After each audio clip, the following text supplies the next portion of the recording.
Will the release of grand jury testimony on Jeffrey Epstein be enough? Well, we asked Congressman Tim Burchett, co-sponsor of the Epstein Files Transparency Act.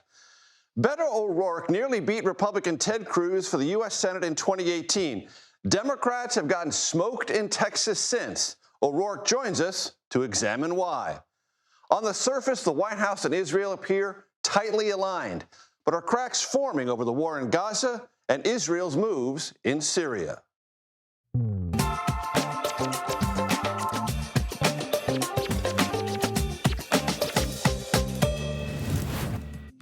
Hello, everyone. I'm Major Garrett in Washington. Welcome to the Takeout.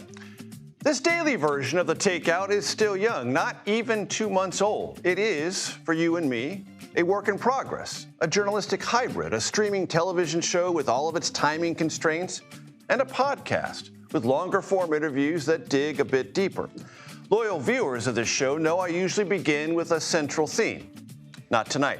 Instead, I'm going to give you our roadmap because today's news, quite honestly, cannot be distilled into one story arc that stands above all others. I will always try to be candid with you on this point. So tonight we have a newsmaker on the push for more transparency in the Jeffrey Epstein matter, whether that's entirely possible and what risks to the victims might be involved. We will delve into the running legal battle between the Trump administration and Harvard. Also, there will be a conversation with a top U.S. senator about how to improve weather forecasting in the face of extreme weather events. Part of that conversation we'll play here, the rest on our longer form venues. Also, Beto O'Rourke, once a can't-miss darling of Democratic politics, will join me to outline his political plans in the very near future, whatever they may be, and the recent woes and possible future opportunities of Democrats in Texas. We will also assess Israel and the Trump White House, the death toll in Gaza, and the political calculations in that conflict and the future of the Middle East for Israeli Prime Minister Benjamin Netanyahu and also President Trump. All of that ahead tonight. We begin with Ed O'Keefe at the White House. Ed, great to see you. Catch us up on the latest in regards to the Epstein files, White House maneuvers, and a lawsuit with a very important media company. That's right. Well, the president has essentially told the attorney general, of course, you can release or seek the release of everything that was given to the grand jury back in the day. And so the Justice Department's working on that. Questions were asked here today about whether he wants everything released. And the White House said, look, the president has told the Justice Department and the FBI if they believe that everything needs to be released, then they can seek the release of it all. But punted that down the street to the Justice Department and the FBI, which is notable because after more than a week of this, it seems they're finally trying to push it off to other places. You did mention that lawsuit. He filed suit against the Wall Street Journal for a story that broke late last week regarding an alleged drawing that he made for Jeffrey Epstein as part of an album of letters that were given to him at the turn of the 21st century. The president disputing that that was real and filed suit pretty quickly thereafter. The Wall Street Journal vowing to fight that suit. We'll see how far that one goes.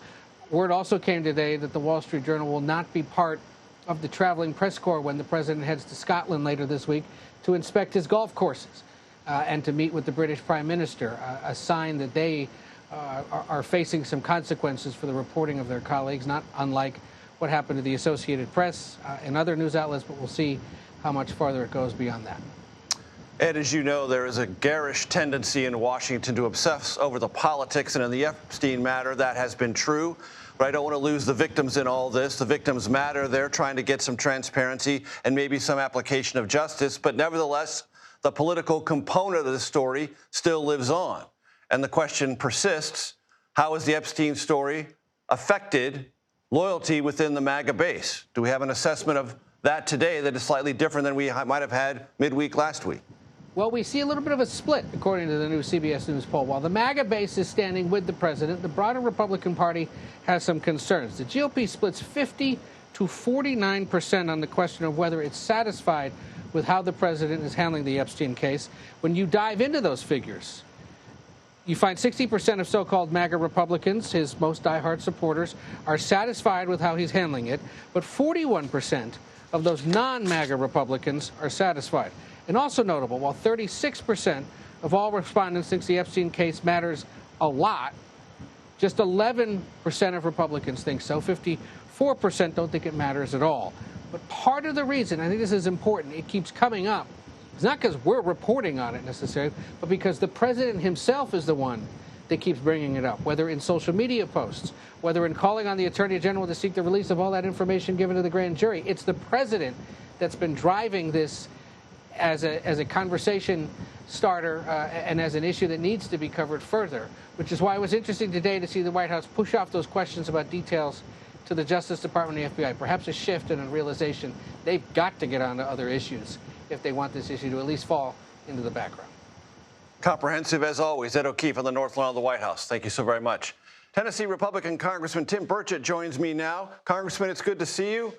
Thanks for joining us here on the Takeout. You are a co-sponsor of legislation called the Epstein Files Transparency Act. Based on what's happened so far, yes, has the administration met the demands, the desires of that Transparency Act?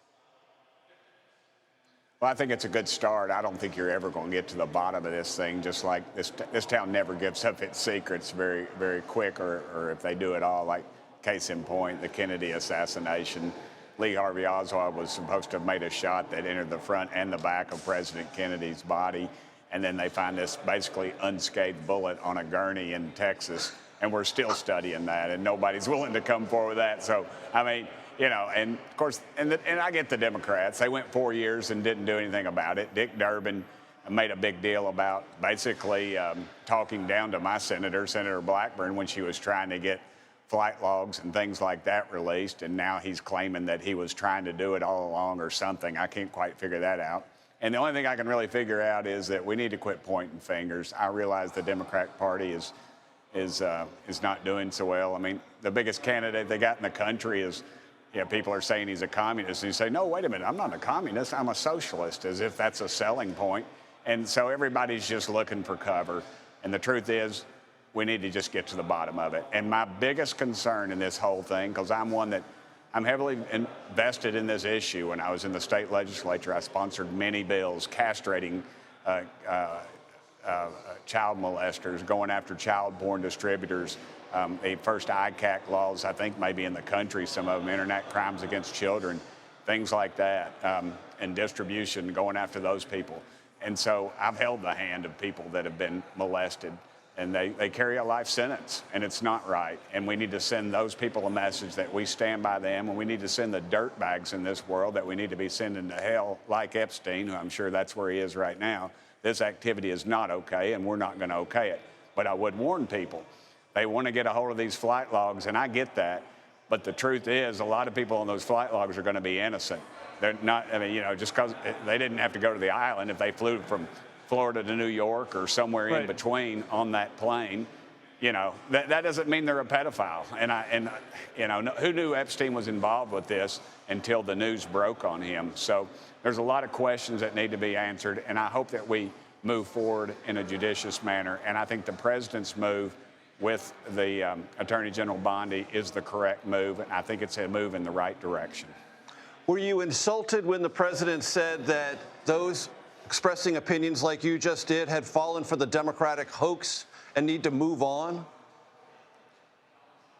Not really. Look, my skin's about that thick. I've been in Congress for a long time. I got an 18-year-old daughter, dude. I think I can handle a little criticism. But no, you know, it's the game you play up here. And honestly, the one thing Trump does is, dadgum, he wins. You can say what you want to about him, but, you know, we're Iran's nuclear situation. He drops a bomb, huge operation. No Americans lose their lives. The big, beautiful bill, he wants to get it signed on the 4th of July. No way that's going to happen. Boom. Trump gets involved. It's there. The cryptocurrency bill, my own Senator Hagerty's involvement there, that deal was not going to happen. The president wanted it on his desk by last Friday. I'm sitting in a room with a group of very conservative Republicans, myself, Whip Emmert, Speaker Johnson, and lo and behold, the president calls and starts answering everybody's dadgum question. And guess what? They ended up passing that bill, and guess what? The president signed it on Friday. So he definitely has a strategy in this, and it's winning, and he does a very good job at it. Critics aside, he keeps winning, and America responds to that. And I think we're moving in the right direction, but do I think we'll ever get all the answers? No, because in my mind, I'm thinking the Biden administration had this thing for 4 years, And if they had anywhere near Donald Trump, you know they would have released that stuff, but they didn't. And now we don't know what files we've got have been tampered with. And, this town is crooked as a dog's leg, brother. And we need to realize that and figure out what we can do with it. You spoke eloquently a moment ago about your long involvement on this issue of those who have been victims of either sex trafficking or molestation by adults. When the Trump administration in its two-page memo said there were more than 1,000 victims, that surprised people who were very, very familiar with this Epstein matter. And that led them to wonder if there are not avenues of prosecution for accomplices of Jeffrey Epstein and Ghislaine Maxwell, and that the evidence that the Trump administration has yet to release might lead to successful prosecution of accomplices. I'm trying to focus on the victims here. The politics are the politics. They will run their course. But if these files are not released and prosecutions aren't commenced, are victims being mishandled by the justice system? I think quite a lot. I think they get abused a second time, maybe not as bad as the first time. But again, I think we need to be very cautious in these files that we do not release, because these were children at the time. Now, of course, they're adults, maybe 30s, 40s, but they still carry those scars, mostly internal. And I would dare say that I think we should err on the side of caution. And two, you're going to find out a lot of these people do not want to come forward, and they will not come forward for fear of not just retribution, but shame. And that's just a disgrace to our country and where we are as a nation now. We ought to embrace these people and love them, because they are innocent in this thing, because some dirtbag took advantage of them. And I can talk about the mind issues and all that, and the scars these people carry. I've studied it for years. Hey, look, when I live in a very conservative area, West Knoxville in East Tennessee, and dadgummit, when I proposed some of this legislation, I got calls from people in my neighborhood that I knew that had been abused. I was on several different media outlets where people that were interviewing me, literally after the cameras stopped rolling and then we walked away, they confided me in the fact that they'd been abused. This thing is an epidemic across our country, and part of it is the stigma we attach to it.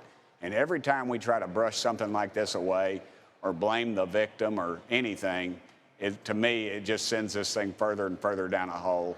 And I'm not being over boisterous and being a redneck, but I think we need to arrange a meeting with these people and the devil as soon as possible, because they are on a straight path to hell as far as I'm concerned. And I'm going to meet my maker one day.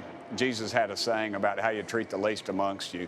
And surely these little people are the least amongst us. And I honestly don't want to meet my maker one day. And he said, what did you do for the least amongst us? I want to say, well, dadgummit, I kept my word, and I went after the people that went after them. And I would hope I could do that with a clear conscience. And that's not being overzealous or anything. Yes. Even if that gets you crossways with the Trump Justice Department. I'll ultimately answer to the Lord, sir.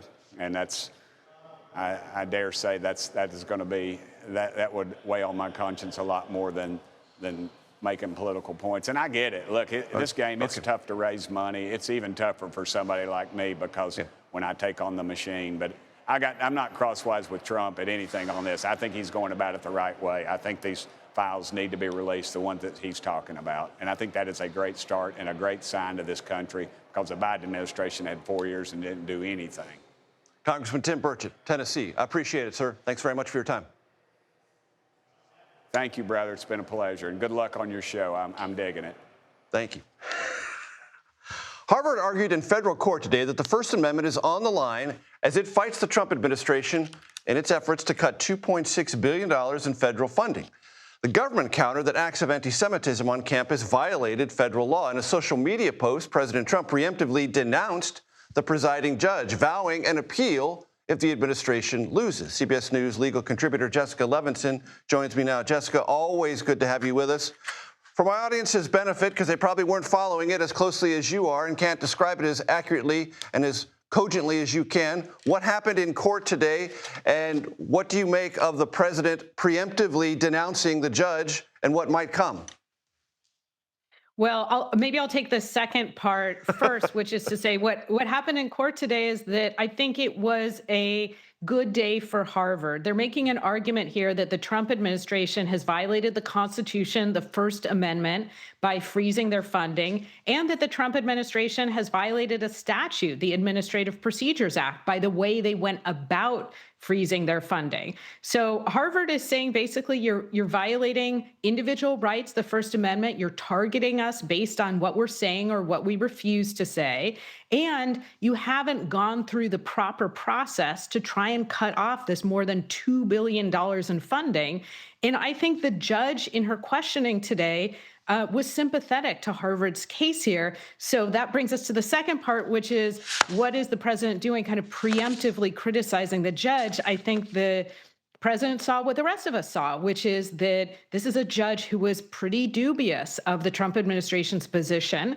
Very briefly, their position is that they have the power to cut this federal funding because this is just a simple contracts issue, and the Harvard, no longer has policies that are consistent with the Trump administration. So I think this is the president laying the groundwork for what he thinks will be a loss in federal court. There is this aura around this case that both sides would prefer to settle.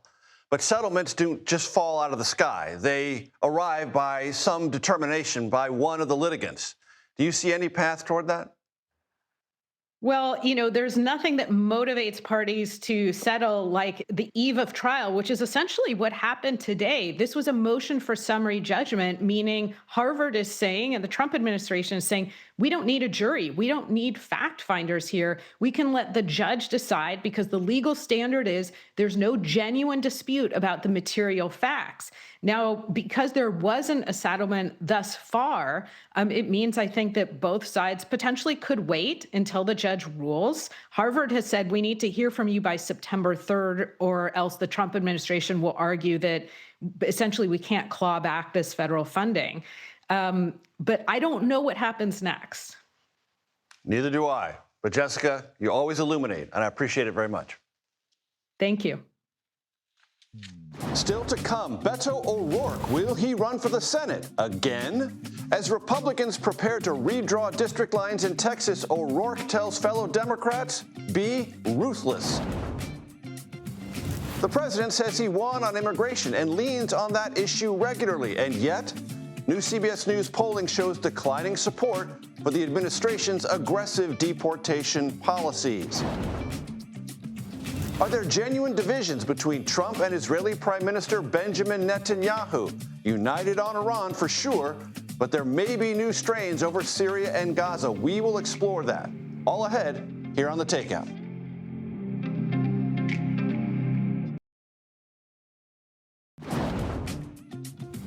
Welcome back. Although political forecasters see the Republican Party as the favorite to win next year's Texas Senate race, a new analysis has shifted the contest ever so slightly in the Democrats' favor. Could this inspire former Texas Congressman and presidential candidate Beto O'Rourke to announce a second Senate bid? We discussed that and much more just a bit earlier today. Let's talk about your future. Are you going to run for the Senate next year? I don't know. The question I'm trying to answer is how can I be as useful and helpful as I possibly can at this moment? Country clearly has never been through anything like this. The center of the trouble that we face in America, we really find in Texas, where, as you know, today the governor has commenced a special session where they're planning to redraw up to 5 congressional districts to help the president maintain his purchase on power in the House of Representatives. I'm holding town hall meetings. I'm registering people to vote. I'm traveling outside of Texas to preach the gospel of Texas and try to build support and reserves for the fight that we have back home. And if that resolves in a candidacy, if it means that I continue to work as a private citizen and a volunteer, if it's something else, it really doesn't matter to me. But for me, like so many Americans, my kids, they're my conscience. And they're going to ask me at some point, hey, when all this was breaking down in America, what did you do? And I want to be able to say I did everything I possibly could. And so that's my North Star right now, and it has brought me here to you today. With all respect, that does sound in certain ways to be a cautiously political answer to a direct question. Yeah. How are you weighing whether or not to do this? Because it's not just a decision for you. It's a decision that has implications for those who've already announced for this race and for those who are trying to figure out whether they should wait for you. So can you offer me some clarity? Sure, I will. And I think or maybe a timeline or somehow, how are you going to weigh this? Yeah, so the answer is honest. I don't know. The criteria that I'm thinking through are a result of my experience running for statewide office. You know, in 2018, we got within 2.5% of Ted Cruz. It was transformational for the state of Texas. It was amazing. But at the end of the day, we didn't win. And I'm convinced that if I had been joined with other powerful, strong candidates for governor, attorney general, lieutenant governor, one of us, maybe all of us, would have punched through in 2018, and we would be living in a different America now. So, you know, could I win the Democratic primary for Senate in Texas? I think I could. Is that the right thing to do if I don't also have a team of powerful candidates who can complement one another, be mutually supportive, and make sure that we actually win? Because this is not going to be graded on effort. This will really decide the balance of power in America. So for all the reasons you just gave, I'm really making sure that I make this about the people of Texas and the people of this country, not about what I feel or want to do or what might be good for my political career, but what's really going to help. So traveling and listening to people is always the best way for me to think through an issue. You can get lost in your own head, but if you're out in Abilene or Fort Worth or Tyler, Texas, and you're with the people that you actually want to serve, they'll tell you what's most important to them, and they'll tell you what they're looking for in a leader. And then I can reflect on that and think about what it's going to take to actually bring it to pass, either again as a candidate or someone who's supporting candidates. Beto, what happened to you in 2018, was that a false positive for Texas Democrats? Meaning it was closer, it looked closer than it actually was because your subsequent statewide efforts did not come close to what happened in 2018? The 2024 election was a much bigger blowout than 2020 or 2016. There is a narrative that Democrats keep white whaling themselves into believing they're going to get something out of Texas that ain't going to be got. It was actually closer than it looked, and I'll explain. You know, not only did I win more Democratic votes than any predecessor, the first Democrat since '64 with LBJ to win the 5 major urban areas and their surrounding counties, below ballot, 12 insurgent Democrats defeated 12 incumbent Republicans for the state house. Colin Allred defeated Pete Sessions, entrenched incumbent member of Congress. We saw Lizzie Panel Fletcher do it in the South. And then in Houston, Texas, 17 black women won election to judicial positions. Major, it was so transformative that when the legislature met in 2019 and then again in 2021, they changed the voting laws to make Texas, bar none, the toughest state in the nation in which to register to vote and in which to cast a ballot. And those voter restrictions are targeted at those who are most likely to vote for Democrats. It doesn't explain everything. And so I don't want to tell you that that's the only reason that Democrats have not been winning in the state of Texas, but it is a big part of the answer. And it's why I'm so focused and have been for the last 6 years on registering the Texans that we need to win, and then helping those newly registered Texans navigate the most Byzantine set of election laws anywhere in America, certainly since Jim Crow and the Voting Rights Act in 1965. So Texas is very much there. The extremism that you see, the abortion ban, leading the nation in gun violence, 3 years after Uvalde, nothing's changed to make it less likely that any other child meet the same fate as those 19 kids. That's not what most of us in the state want.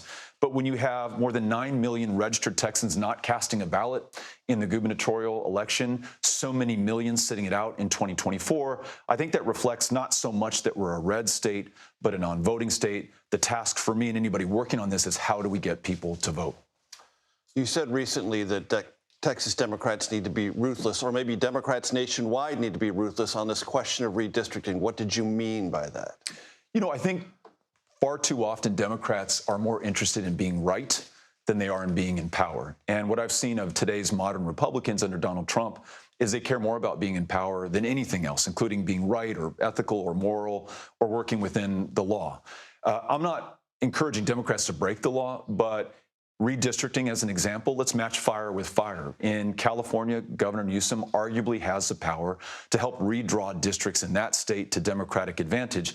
Now, I know no one likes members of Congress choosing their own voters, myself included, but we don't have a chance to change that until we actually win power. And if we're coloring in the lines while the Republicans are tearing up the coloring book right in front of us, we're going to continue to lose power and be less relevant to the Americans that we want to support and help. And look, this may sound hyperbolic to some of your viewers and listeners, and maybe even to you, but Trump has promised that he is going to pursue a third term. He told us before he was elected he would be a dictator on day one.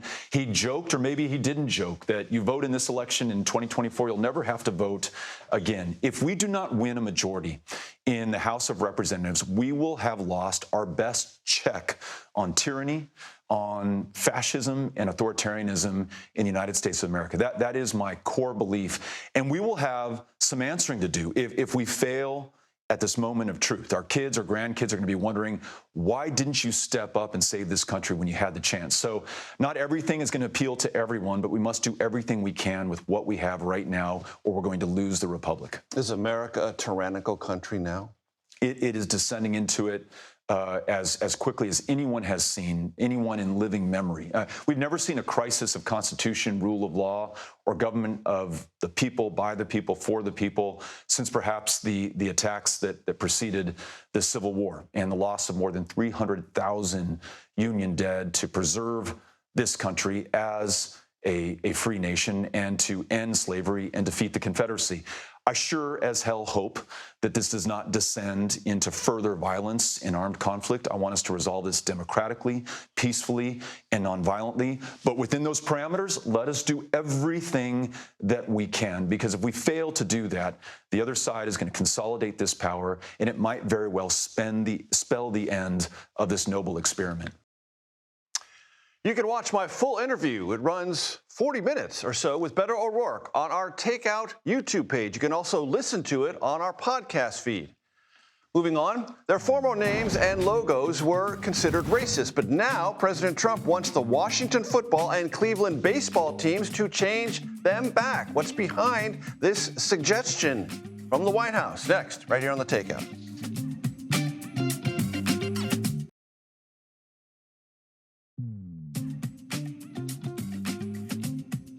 Welcome back to the Takeout. Thanks for hanging out with us. Here is a look at what else we and now you are watching this evening. President Trump's media company has purchased $2 billion in Bitcoin, cementing the transition of Trump Media and Technology Group from a social media entity to basically a crypto and financial services one. Bitcoin, which has reached an all-time high in crypto valuations, now comprise 2/3 of Trump Media's liquid assets. Trump has also gained from other holdings in crypto endeavors, among them World Liberty Financial and the Trump meme coin, all of which administration regulatory actions, of course, influence.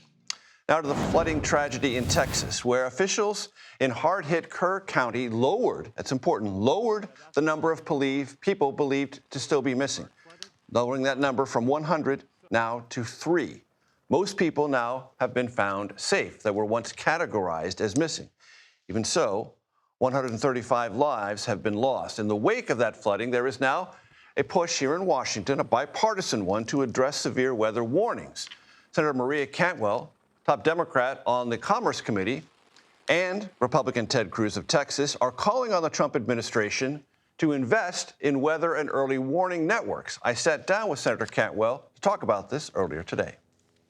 The point is we're having more extreme weather events, so we need to upgrade our technology. We need a more sophisticated forecast system so we can help get people out of the way and make better plans to do have those storms have less damage. And to do that, you need equipment that's in the air.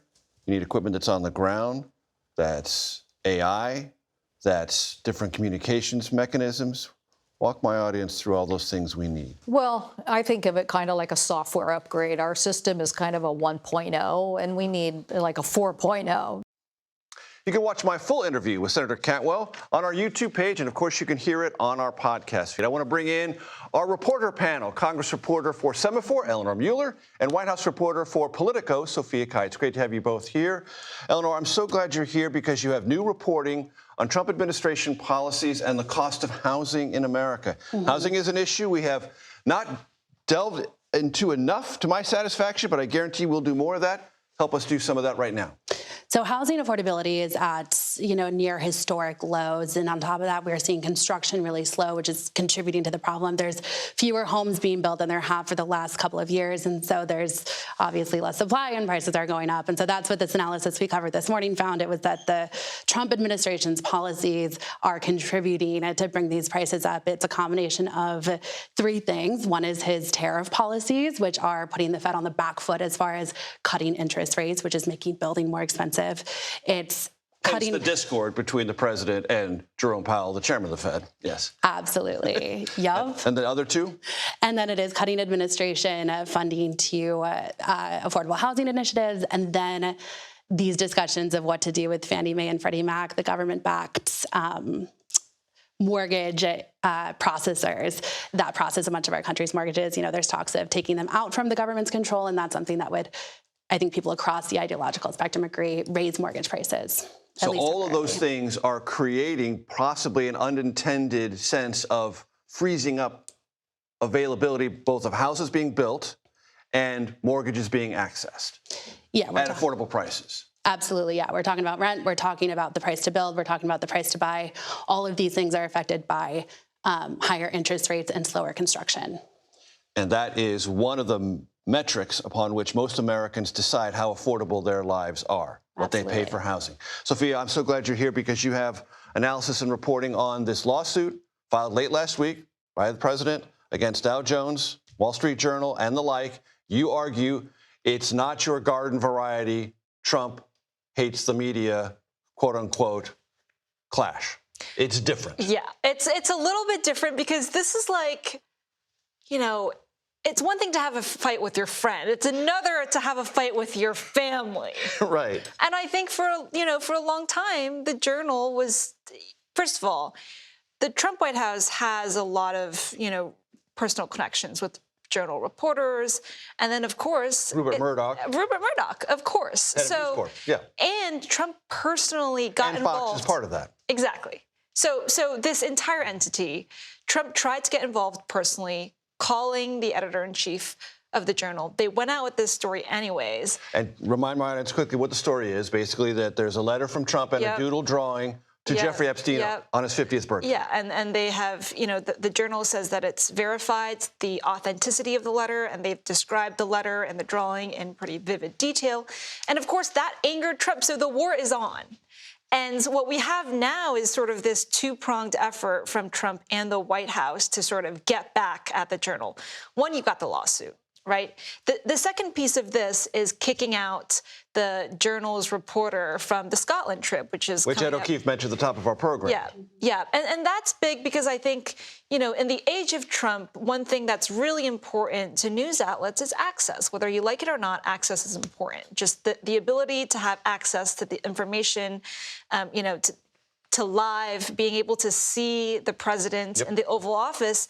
And so I think something to watch out for now, even beyond the Scotland trip, is whether Trump will go beyond that to pull the Journal from being in the in-town pool. So because the Journal is a part of the Dow Jones Newswire, they're there every day that the in-town pool is there. And so if that is revoked, that would be an even greater level of retaliation against the Journal. Eleanor, you also have some reporting on House Republicans urging the Commerce Department to create a fixed policy on AI chips. Yeah, the Commerce Department repealed the Biden administration's rule on artificial intelligence, and they have not yet replaced key parts, including parts related to chip manufacturing. And so we saw House Republicans send a letter to Secretary Lutnick saying, it's really important for us to stay competitive with China, to do this as quickly as possible. The White House, it looks like, is going to release a series of AI-related executive orders this week, and so maybe one of them will be the one that they were talking about. But either way, speaks to the continued focus on this. I think Semaphore scooped earlier today that OpenAI is going to be opening a DC office. So something that I think we can see Congress turn to now that they've done this spending package and this rescissions package. And crypto, exactly. And crypto. It might be this week or next week or some week not too distant future, Artificial Intelligence Week in Washington. Basically, it is every week, whether we name it so or not. That's true. Honor Mueller, Sophia Kai, thank you so much for coming in. I really appreciate it. New CBS News polling finds support for one of President Trump's key issues, immigration/deportations. Well, those numbers are falling. We've got the next right here.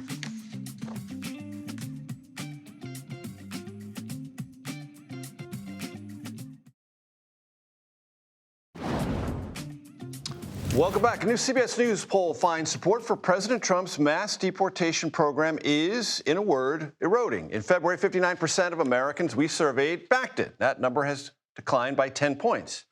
This will not surprise you. Support among Trump's MAGA base, however, remains very strong. CBS News Executive Director of Elections and Surveys, your friend and mine, Anthony Salvanto, joins me now. Anthony, walk us through. What do we know? How you doing, Major? Look, let me put some of that partial, won't surprise you stuff underneath what you just said. Because, yeah, you do want to show this 9 in 10 Republicans who support the program and continue to. The movement that you described there at the top has come more from independents.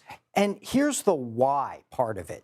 Number one is, take a look at this. People saying, now a slight majority saying, that they think the administration is trying to deport more people than they had expected it to. That's number one. And then let me show you this. It's the who they think the administration is prioritizing for deportation. Increasingly, they think the administration is not prioritizing people who are dangerous criminals. Those two things together are part of explaining that decline, even while, as you say, that base remains solid, Major. Our surveys try to capture an evolving conversation in America about a hot topic, and immigration is undisputably a hot topic. How is the American conversation evolving or shifting in any way when it comes to detention facilities and how those in them are being treated by the Trump administration? So two things on that. One is we also see strong Republican support, but we see a lot of opposition from independents, certainly from Democrats, on the way the Trump administration is using detention facilities, right? So that's number one. Now, that nets out to a net negative, and that's part and parcel of that decline that we mentioned earlier. The other part of this, though, I want to show you is we asked if Hispanic Americans were being subject to fewer searches than everyone else. And you see big numbers say that they're subject to more. The part of that explains this is overwhelmingly, then people think that's unfair, and we've seen some declines. We've seen declines in support for the president among Hispanic Americans. You may recall he made gains with Hispanics during the election. So that difference there, not just part of the decline, but also a political one that we're going to have to watch, Major. With the data and analysis, cogent as always, Anthony Salvanto, my thanks to you, sir. Thanks, man. Bibi acted like a madman. That's a quote, and that's what President Trump is reportedly saying, at least behind the scenes, about Israeli Prime Minister Benjamin Netanyahu. Why they may be growing frustrated, possibly increasingly so, with the Israeli Prime Minister. That's next here on The Takeout.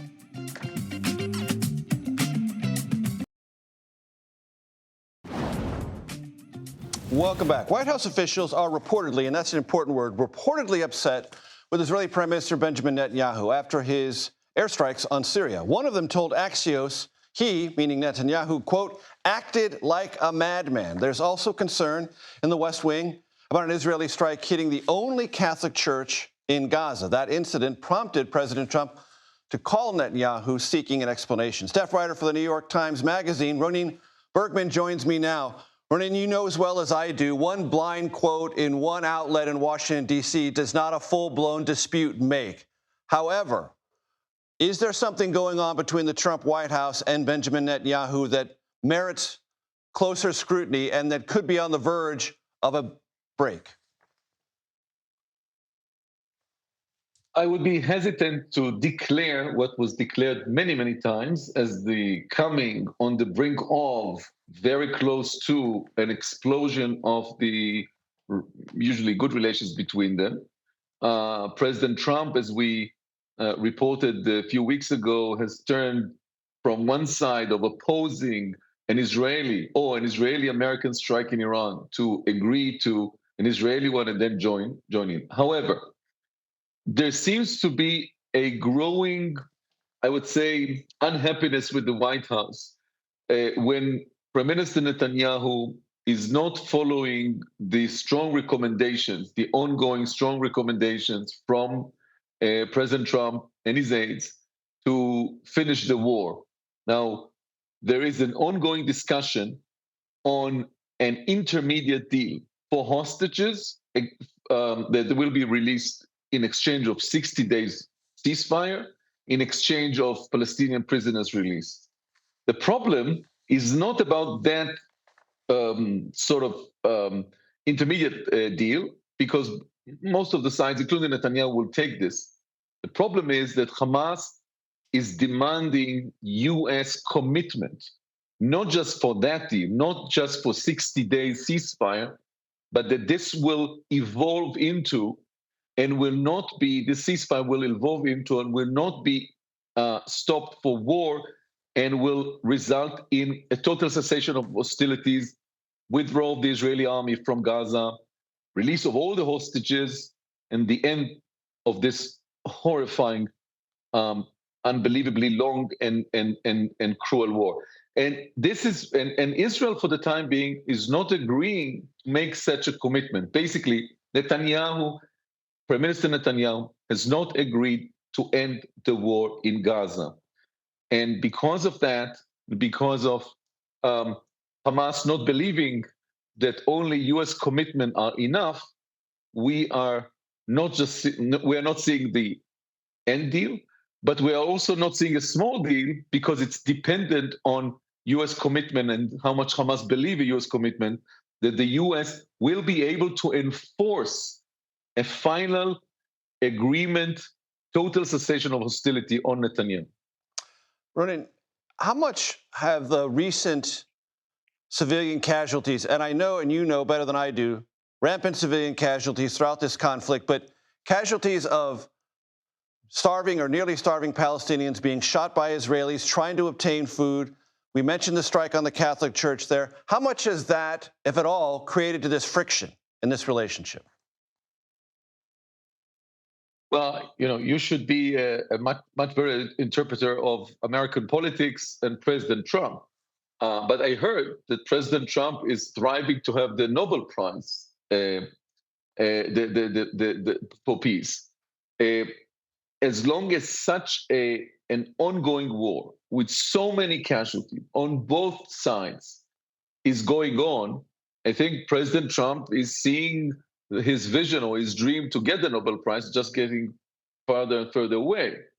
With respect to the fact that it was Prime Minister Netanyahu who just recommended him to get the prize, I'm not sure that if President Trump wants to get the Nobel Prize, he would choose Prime Minister Netanyahu as his first person to recommend.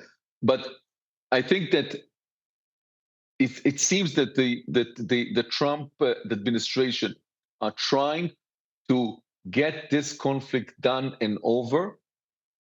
And as we reported in the New York Times Magazine with my great colleagues Patrick Kingsley and Nathan Odenheimer, Benjamin Netanyahu, throughout the last almost 2 years, under or during the Biden administration and under or during the Trump administration, was repeatedly present on the timeline again and again and again and again in what can be seen as a T-junction. If turning left, he could end the war, end the hostilities, bring back the hostages, and also have something very fruitful for him, which is a reconciliation with Saudi Arabia, the most important Arab country in the region. And he decided to turn right, not just turning right, but also to take the ultra-right position of his government because he was afraid that this will cost him the coalition. He was more concerned of the integrity of his coalition than to end and be a page turner to another era in the Middle East. The politics as opposed to diplomacy and an end to the conflict. Ronen Bergman of the New York Times Magazine, thank you very, very much. I appreciate it. That does it for the Takeout today. Stick around. The Daily Report coming up next, right here on, you know it, CBS News 24/7.